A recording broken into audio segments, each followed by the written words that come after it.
Pundits have been fretting a lot lately about robots leaving humans behind, taking our jobs and possibly a lot more, as in the Matrix and Terminator films. Christoph Koch, my go-to source for brain science for 25 years, has proposed a solution. To keep up with machines, we should boost our cognitive powers with brain implants. Koch, who directs the Allen Institute for Brain Science, which has an annual budget of more than $100 million, floats this idea in a Wall Street Journal essay. To keep up with we'll need high-tech brains. The subhead technologies that enhance the human brain will be essential to avoid a dystopian future fueled by the rise of artificial intelligence. Koch looks at non-invasive methods, such as transcranial magnetic stimulation, but he doesn't think those will be sufficient. Ultimately, to boost our brain power, we need to directly listen to and control individual neurons, the atom of perception, action, memory and consciousness. And for that, we need to directly access brain tissue, requiring for now at least some surgery to penetrate the skull. Koch notes that brain implants are already helping paralyzed people control computers and robots, and they are being investigated as treatments for depression and other mental disorders. Future implants could help us download huge amounts of information instantly, he claims, so we can learn novel skills and facts without even trying. Like Neo learning how to fly a helicopter in the Matrix, another exciting prospect, Koch says, is melding two or more brains into a single conscious mind by direct neuron links. Like the Borg in Star Trek, Koch urges a crash program to design safe, inexpensive, reliable and long-lasting devices and procedures for manipulating brain processes inside their protective shell. Whoa. A few responses pop into my unenhanced mind. First, brain implant pioneers like Jose Delgado and Robert Heath, who are infamous for experimenting on a bull and a gay man, respectively, and whose work I just described on this site, would have loved Koch's proposal. They'd say, yeah, bring it on. If we had more moolah for our research, you'd be living in an utopia by now. Second, Koch neglects obvious questions raised by his sci-fi vision. It's scary enough that bad guys can into our smartphones and laptops. What if they could into our brains? Implants would give Big Brother the ultimate form of mind reading and mind control.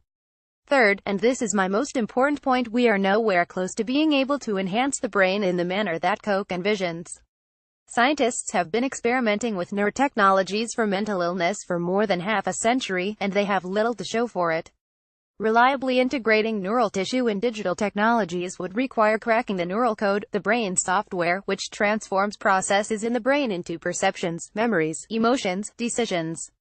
It was Koch himself who made me doubt that science will solve the neural code anytime soon, if ever.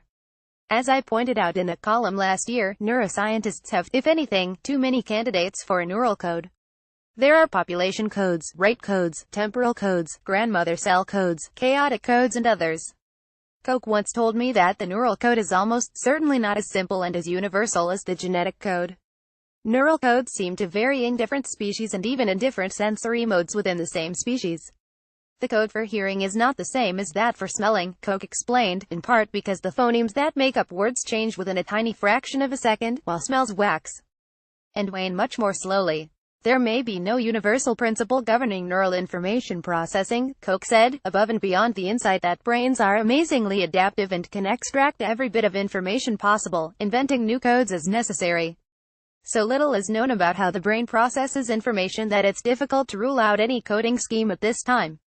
Koch gave me this skeptical overview of neural code research more than a dozen years ago. Since then, there has been plenty of neurohype but no genuine breakthroughs in cracking the neural code.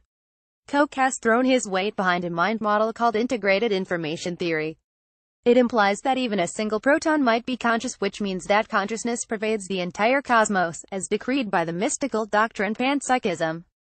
Koch's backing of integrated information theory seems to me like a sign of desperation. So does his call for research aimed at turning us into super-intelligent cyborgs.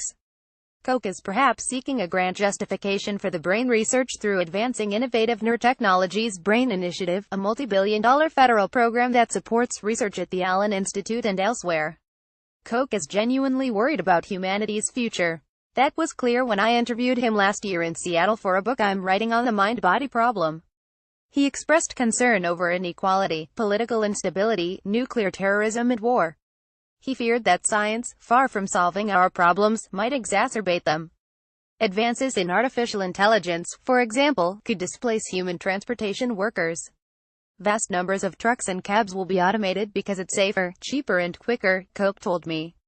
Well, what are we going to do with these 3.5 million drivers? Are we going to turn them into Java programmers? I doubt it. If we don't look after them, they may get angry, and we will have more social discord. Artificial intelligence could wreak havoc in other ways. A stock picking program might goad humans into war to boost the performance of defense industry stocks. It doesn't want to take over the world, Coke explained, it just wants to maximize its return on investment. Law of unintended consequences happens all the time. Moreover, machines might eventually outsmart us. It's something to worry about, Coke said. When Coke and I spoke in Seattle, Donald Trump hadn't even been elected yet. The future scares me too. We've got serious problems on our hands, and we have a lot of work to do to solve them. Brain implants are not the answer. Further reading The Singularity in the Neural Code Can Integrated Information Theory Explain Consciousness. Christoph Koch on Free Will, The Singularity in the Quest to Crack Consciousness. Return of electrocures exposes psychiatry's weakness. Much hyped brain implant treatment for depression suffers setback. Much touted deep brain stimulation treatment for depression fails. Another trial patient in failed depression implant trial tells his painful story. Do big new brain projects make sense when we don't even know the neural code? Why you should care about Pentagon funding of Obama's brain initiative. Artificial brains are imminent, not tribute to Jose Delgado, legendary and slightly scary pioneer of mind control. Bizarre brain implant experiment sought to cure homoequality. Return of electrocures exposes psychiatry's weakness. Why optogenetic methods for manipulating brains don't light me up? Scott Aronson answers every ridiculously big question I throw at him. How would AI cover an AI conference? Meta post Horgan posts on brain and mind science.